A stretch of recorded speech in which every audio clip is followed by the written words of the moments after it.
Setelah eksis selama 11 tahun dan dipimpin 3 kali ketua umum, Partai Solidaritas Indonesia atau PSI akhirnya akan menggelar kongres pertama pada Juni mendatang di Solo, Jawa Tengah. Kongres pertama ini akan menjadi momentum penting mengenai wajah PSI ke depan. Maret lalu Jokowi sudah membocorkan bahwa PSI akan menjadi partai super terbuka. Artinya, partai milik semua kader dan pemilihan ketua umum di Kongres juga akan dilakukan secara one man one vote. Yang menarik perhatian orang dari Kongres PSI ini adalah soal lokasi di Solo dan sosok Jokowi sendiri. Apakah Solo akan menjadi identitas kultural PSI ke depan dan apakah Jokowi akan menjadi simbol PSI? Simak ulasannya sesaat lagi.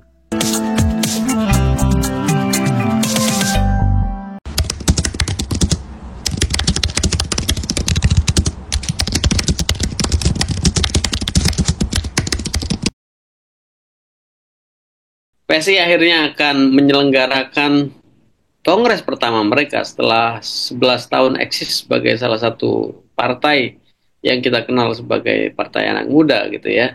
Dan PSI tentu saja menjadikan momentum ini sebagai momentum kongres karena sebelumnya belum pernah kongres meskipun mereka mengklaim sebagai partainya anak muda, tapi kan praktik politiknya kan tua banget. Nah, ini ketika kita kemudian disodorkan dengan informasi bahwa mereka akan melakukan kongres pertama dan itu akan diselenggarakan di Solo, kita tentu saja akan pada akhirnya secara simbolik melihat satu Solo, yang kedua kenapa Solo, yang ketiga sosok Jokowi sebelumnya yang mengatakan bahwa dia pada saatnya akan membuat partai super terbuka gitu kan. Alternatifnya waktu itu Jokowi akan menjadikan Projo sebagai partai politik gitu, atau dia cukup dengan merebranding partai yang hari ini sebenarnya sudah eksis, yaitu PSI yang kebetulan dipimpin oleh anak bungsunya gitu. Kalau kita lihat pilihan soal Solo yang menjadi kemudian lokasi kongres, itu tentu saja memang secara kultural akan rebranding secara kultural itu akan dilakukan. PSI dengan basis kultural di Solo itu mungkin akan menjadi pilihan paling masuk akal kalau melihat sosok Jokowi yang ada di Solo dan begitu banyak aktor-aktor politik ya, kabinet bahkan gitu ya, kabinetnya Prabowo bahkan itu menjadikan Jokowi sebagai magnetnya, sebagai sentrum, sehingga ya Jokowi itu bisa menyedot perhatian publik gitu ya dengan hadirnya tokoh-tokoh itu. Ya kita tentu saja secara politik tidak bisa memungkiri bahwa secara objektif tokoh-tokoh politik yang ada di Jakarta hari ini itu juga uh, sering ya menjadikan Jokowi itu sebagai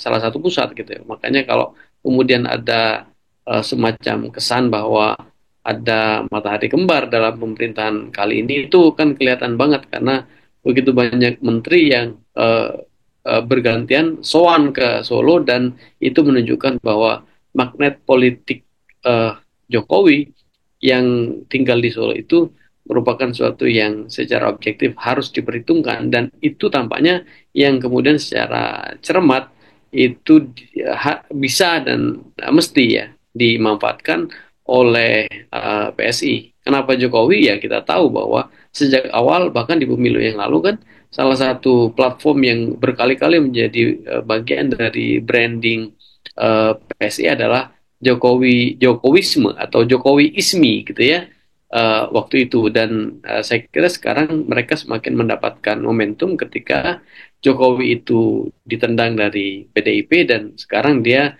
tidak punya secara formal itu tidak punya kendaraan politik, tetapi dia masih memiliki magnet politik yang besar, dan pilihan atas Solo itu berkenaan juga dengan itu, bahwa secara kultural Solo akan menjadi magnet politik yang akan menjadi bagian terpenting dari branding PSI ke depan gitu ya.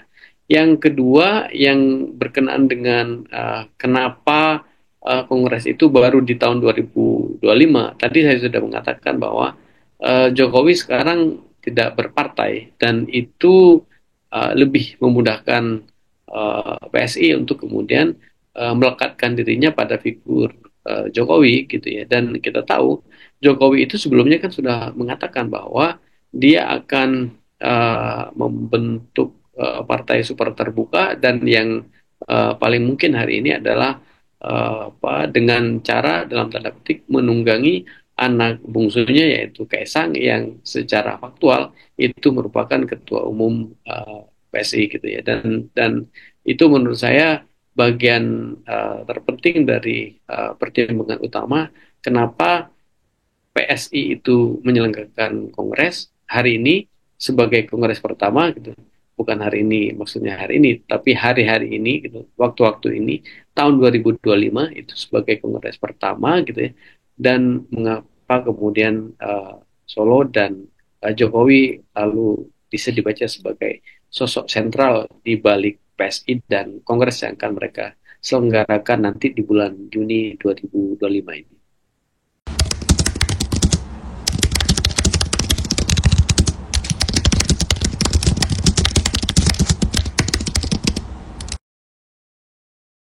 Proyeksinya menurut saya kalau kita coba skenariokan secara politik gitu ya, ya memang ada dua kemungkinan ya. Pertama, dia menjadi sosok sentral tetapi tetap berjarak. Artinya kalau kalau berjarak itu dia tidak secara faktual menjadi ketua umum gitu ya. Bahkan untuk konteks misalnya taruhlah Gerindra gitu ya, yang ketua umumnya adalah Prabowo gitu ya, itu tetap saja secara harian ada sosok lain yang dipercaya untuk melaksanakan apa namanya fungsi-fungsi keseharian kepemimpinan partai politik. Ya dalam hal ini ada di sosok Dasko dan Muzani gitu.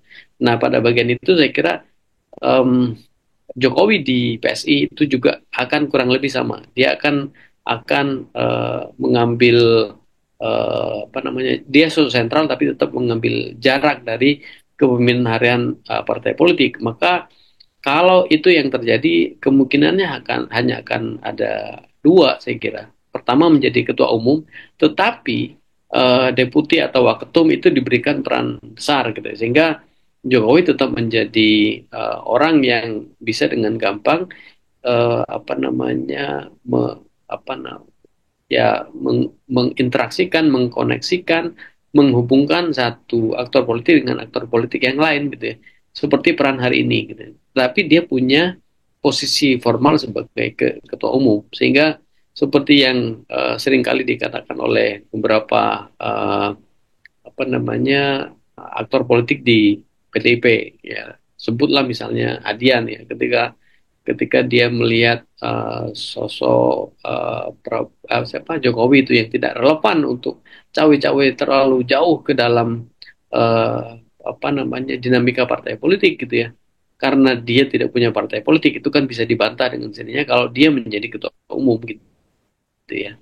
Itu yang pertama. Tetapi yang lain itu bisa belajar dari Demokrat semuanya. Dalam hal ini posisi SBY sebagai ketua Dewan Pembina dan bisa lebih apa namanya? Saya kira bisa lebih produktif dalam tanda petik itu di posisi itu. Kalau dia menjadi Dewan Pembina, mirip seperti bahkan ya Pak Harto di masa lalu kan di Golkar gitu ya. Golkar itu kan tidak pernah Soeharto itu merupakan ketua umum, tetapi semua siapapun ketua umumnya eh, minumnya pada dasarnya bla bla bla gitu. Teh botol bla bla bla apapun makanannya. Jadi siapapun ketua umumnya ya sebenarnya sentral politik dari pilihan politik itu merujuk pada pilihan politik Pak Harto di masa lalu atau di Demokrat ya apapun yang dipilih oleh apa namanya AHY di Demokrat hari ini itu pada dasarnya kan sebenarnya pilihan-pilihan politik SBY bisa dengan gampang dibaca itu maka kalau dia belajar dari Demokrat dan uh, Golkar di masa lalu dia akan ditempatkan pada posisi sebagai bukan ketua umum tetapi Dewan Pembina, ketua Dewan Pembina. Saya kira dua apa namanya posisi formal itu yang menurut saya paling mungkin dilakukan ya diskenariokan oleh PSI di Kongres mendatang dan pasti itu akan mengarah pada formalisasi posisi Jokowi di tubuh PSI itu sendiri.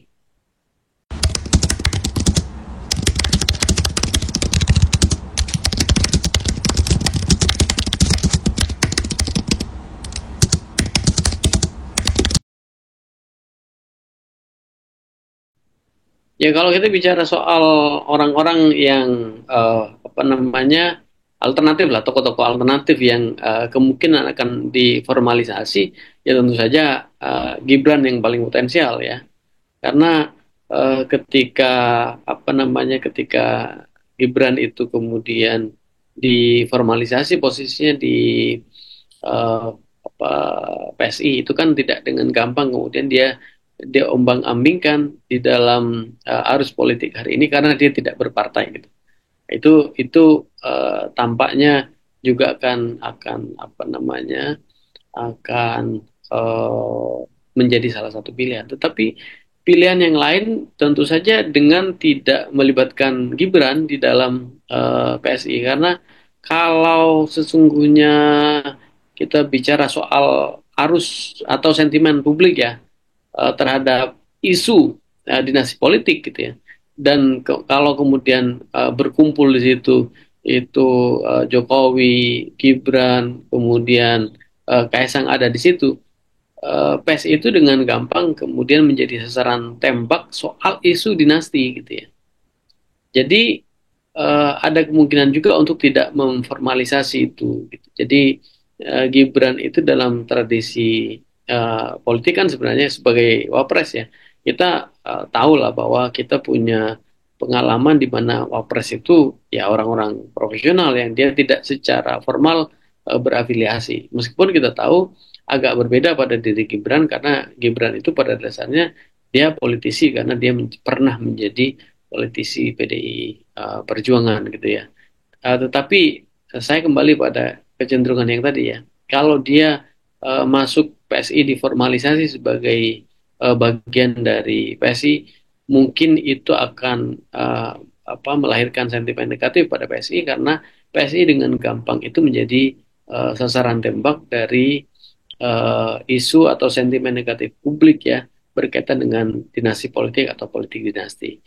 Tetapi yang lain yang juga menurut saya kecil kemungkinan untuk wapres itu diformalisasi karena dengan gampang pada akhirnya kita apa beropini bahwa klan Solo itu mengakuisisi PSI secara terang-terangan. Itu satu keluarga itu mengambil alih. Jadi PSI yang apa secara objektif sejak awal tidak didirikan oleh klan Solo, tapi sekarang direbut oleh klan Solo, gitu ya. Kalau Gibran itu diformalisasi, kan tidak mudah berhadapan dengan stigma bahwa klan Solo kemudian dianggap sebagai pembegal politik di PSI. Kan ini tidak nyaman. Makanya ada kemungkinan juga Gibran itu tidak diformalisasi. Kalau orang-orang yang selama ini menjadi simpatisan, saya kira simpatisan itu bisa dipilah menjadi dua ya. Simpatisan Jokowi dalam hal ini itu bisa dipilah jadi dua. Yang pertama yang dia orang tidak berpartai politik, tapi memang selama ini merupakan relawan Jokowi gitu. Kalau dia merupakan relawan Jokowi, itu saya kira dengan sangat mudah itu ditampung di dalam PSI untuk kemudian diformalisasi sebagai aktor politik formal di PSI gitu ya. Instead of mereka menjadi dalam tanda petik relawan, misalnya seperti Budi Ari gitu ya, yang selama ini ya kita kenal dia merupakan seorang apa namanya penggerak utama di dalam struktur projo misalnya. Kalau itu diformalisasi, menurut saya paling mungkin gitu ya.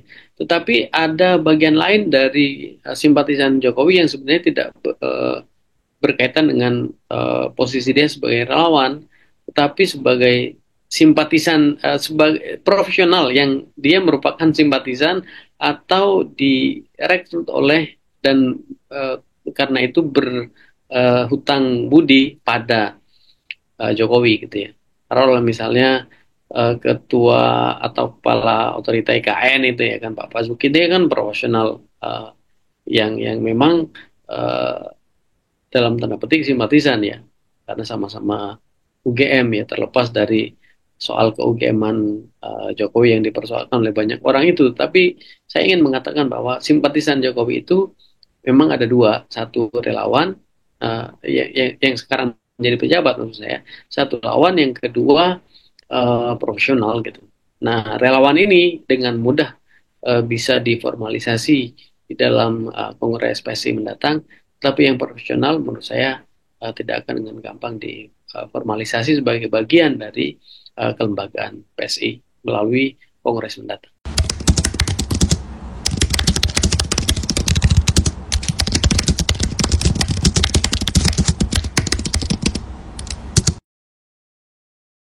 Ya, narasi soal keterbukaan ini memang agak agak lucu ya. Apalagi kalau narasi itu keluar dari Jokowi gitu ya. Kalau Jokowi pernah mengatakan bahwa dia akan membuat partai super terbuka, kemudian perwujudannya adalah one man one vote seperti yang dibilang oleh Kaisang di dalam Kongres PSI, itu kan tidak dengan sendirinya lalu membuat sifat keterbukaan dari PSI itu meningkat gitu ya. Jadi ada ruang yang dibiarkan terbuka dengan one man one vote, tapi jangan-jangan one man one vote itu hanya untuk melegitimasi masuknya orang-orang atau tokoh-tokoh sentral politik seperti Jokowi gitu ya. Nah, ini yang menurut saya agak lucu dari narasi soal keterbukaan ini, karena kalau kita lihat misalnya kecenderungan apa yang terjadi hari-hari belakangan, terutama menjelang Pilpres 2024 ya, ya kan sebenarnya ya tetap saja bahwa secara formal tidak pernah ada upaya yang secara kasat mata dalam bentuk regulasi itu merebut PSI, secara formal tidak ada, tetapi kan secara substantif itu terjadi gitu. Ketika dengan gampang guys Kaisang hanya dalam waktu 3 hari menjadi anggota, kemudian menjadi ketua umum, itu kan menegaskan bahwa sebenarnya partai ini memang dalam praktiknya tidak pernah sangat terbuka gitu, tidak pernah terbuka dan tidak pernah sangat terbuka. Tadi saya sudah mengatakan bahwa partai ini kan sebenarnya partai muda yang perilaku politiknya tua gitu ya.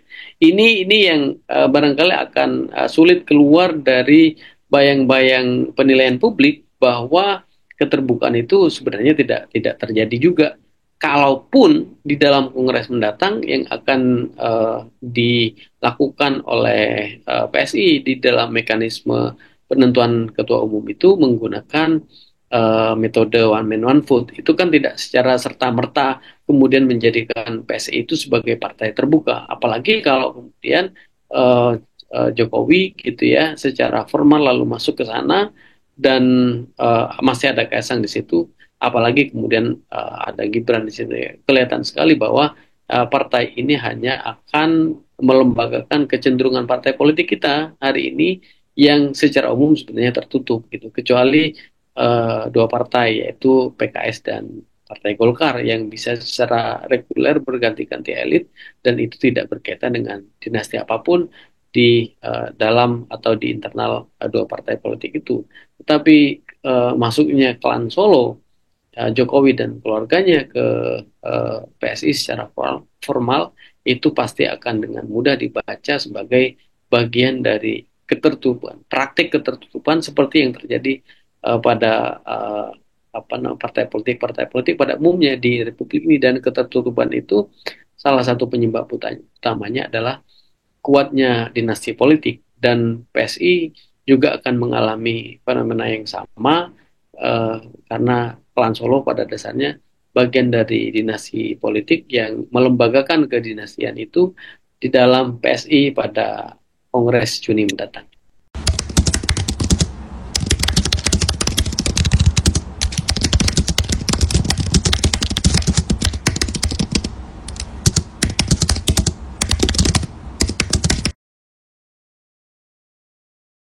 Kongres akan menjadi penegasan tentang feodalisme di PSI gitu ya. Dengan mereka sebenarnya kemarin itu memberikan ruang bagi Kaisang untuk menjadi ketua umum hanya dengan 3 hari menjadi anggota partai politik, itu kan sebenarnya menegaskan bahwa anak-anak muda di PSI sekalipun itu sangat permisif terhadap intervensi kelompok tua. Makanya tadi saya katakan bahwa PSI ini mengklaim sebagai partai pemuda gitu, partai anak muda, partainya anak muda, tetapi perilaku politiknya itu sangat tua gitu. Salah satunya ya dengan mereka menerima Kaisang gitu hanya dalam waktu 3 hari, hanya karena Kaisang itu merupakan anak bungsu dari presiden yang sedang berkuasa saat itu kan sangat feodalistik sebenarnya. Nah, ketika kemudian ini sepenuhnya merujuk pada kekuatan politik klan Solo ya,